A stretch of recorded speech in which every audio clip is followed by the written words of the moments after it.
नमस्कार दोस्तों, मैं दिनेश पवार।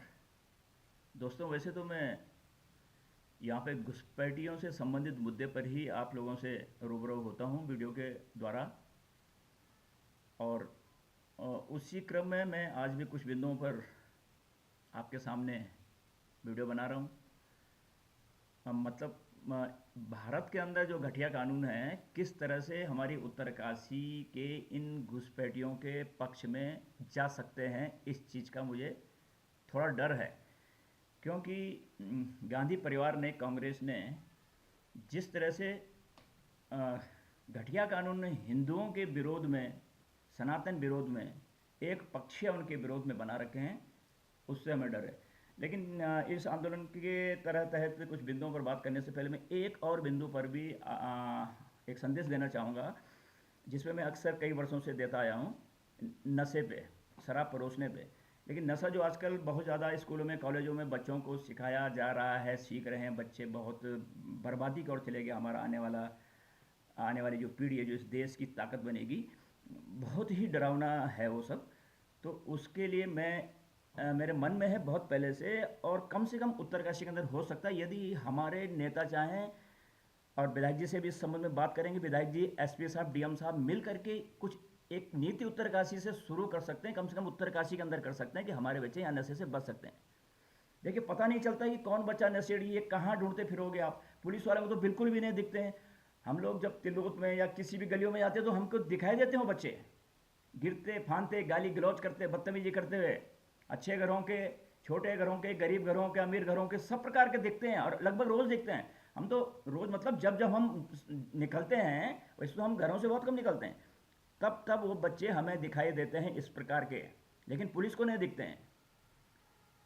और अन्यथा वो पुलिस रोज़ चक्कर मारेगी, ढूंढेगी, जाएगी सड़कों पर, तो उन्हें निश्चित ही ये अभद्रता करने वाले, समाज को कुत्सित करने वाले, समाज को बीमार करने वाले और भावी पीढ़ी को, ताकत को कमज़ोर करने वाली जो शक्तियाँ लगी, उनको आसानी से पकड़ सकते हैं। अभी नए एसपी साहब उत्तरकाशी के अंदर आए हैं, मैडम आई हैं, और काफ़ी उन्होंने ऐसे किस्म के, नशेड़ी किस्म के जो कारोबार में लगे हुए हैं, जो पीते खाते हैं और समाज को गंदा कर रहे हैं, शायद पकड़ा है। मैंने आज कुछ समाचार पढ़ा था, इसलिए इस बिंदु पर मेरा कहने को विचार हुआ।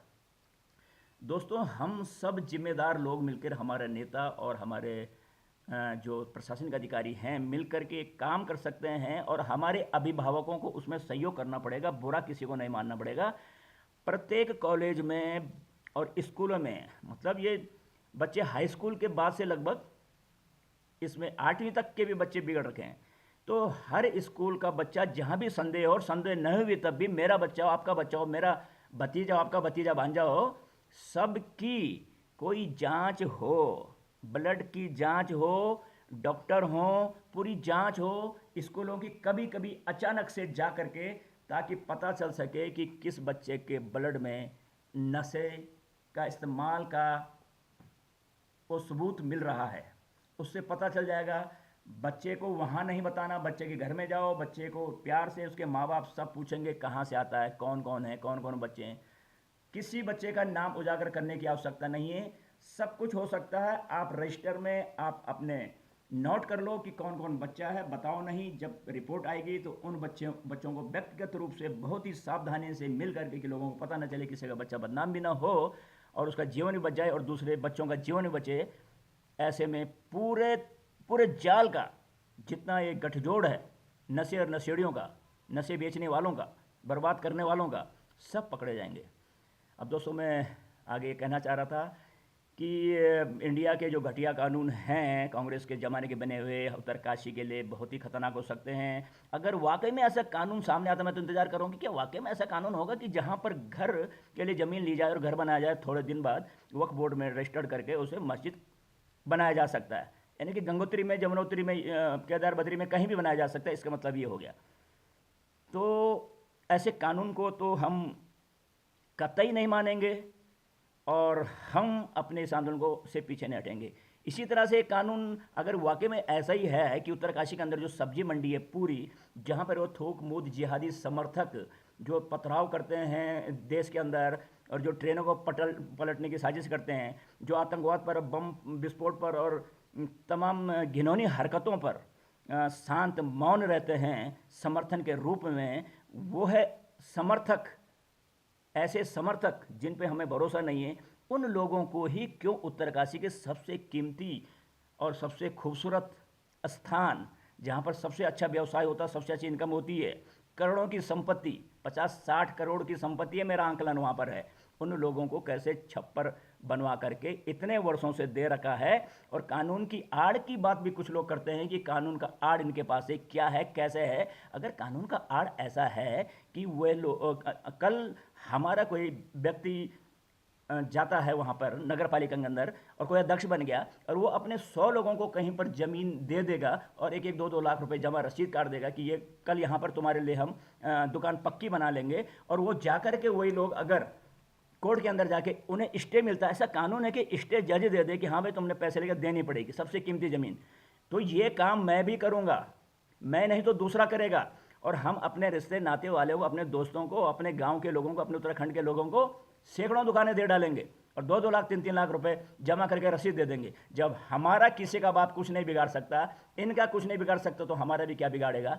क्या ये कानून होना चाहिए? ऐसे कानून को भी हम ठोकर मारते हैं, ऐसे न्यायालय को और ऐसे जजों के आदेशों को भी हम कतई मानने को तैयार नहीं है दोस्तों। इसलिए आप सब एक हों, आवाज़ उठानी पड़ेगी, ऐसे लोगों को बेइज्जत करना पड़ेगा, ऐसे लोगों को नंगा करना पड़ेगा जिन्होंने ये खेल कर रखा। इसी तरह से केदार घाट के अंदर किसी एक व्यक्ति ने, वो भी हमारे मजहब का नहीं है, सनातनी का तो कोई देने को तैयार नहीं कुछ भी। ये वोट बैंक का, ये वोट के जो भिखारी हैं, वहाँ पर भी इन्होंने एक किसी से 25,000 रुपये लेकर 2.5 नाली ज़मीन कब्जा में दे रखी है, 25,000 रुपये की कोई रसीद काट रखी है। अरे कब नजूल पट्टे तो कई वर्षों से बंद हैं। हमारे माता पिता, हमारे बुजुर्गों ने कहीं सैकड़ों वर्ष से जिन भूमियों को संवारा है, उसको अच्छा बना करके, वो आज तक हमारे नामों पे नहीं है। कई भूमि हमारी सरकारी है, जिसको अभी पिछले दिनों देखा होगा, सरकार ने कभी के जज ने आदेश किया था कि जिन सरकारी भूमि सड़कों से लगी उसको कब्जे में ले लो, और सबके हालत ख़राब हो गई थी। जबकि हमारे माता पिता, हमारे बुजुर्ग जो सैकड़ों सालों से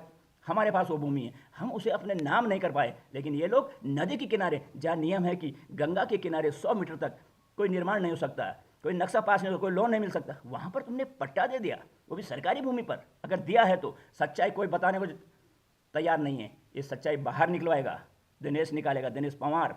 आपकी ताकत चाहिए, आपकी एकता चाहिए। उत्तरकाशी के अंदर जितने घोटाले, जितने जिहादों को बसाया गया, जिन जिन नेताओं ने, जिन भ्रष्ट अधिकारी, उनके नाम उजागर करेंगे एक एक का।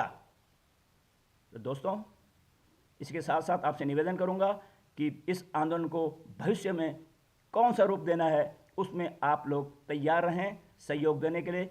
हर तरह से इस उत्तरकाशी की अस्तित्व को बचाने के लिए, माँ गंगा के अस्तित्व को बचाने के लिए, और तमाम जातिवाद से ऊपर उठकर, राजनीति से ऊपर उठकर सब एकता का परिचय देते हुए तमाम लोगों से निवेदन करूंगा कि आपका भाई आपसे निवेदन करता है कि आप मेरे साथ कंधा से कंधा मिलाकर उन संगठनों के साथ जो इस आंदोलन कर रहे हैं, संगठनों का नाम कुछ भी हो, उनका काम अगर सही है तो उनके पीछे मेरी तरह डट कर आप खड़े हों।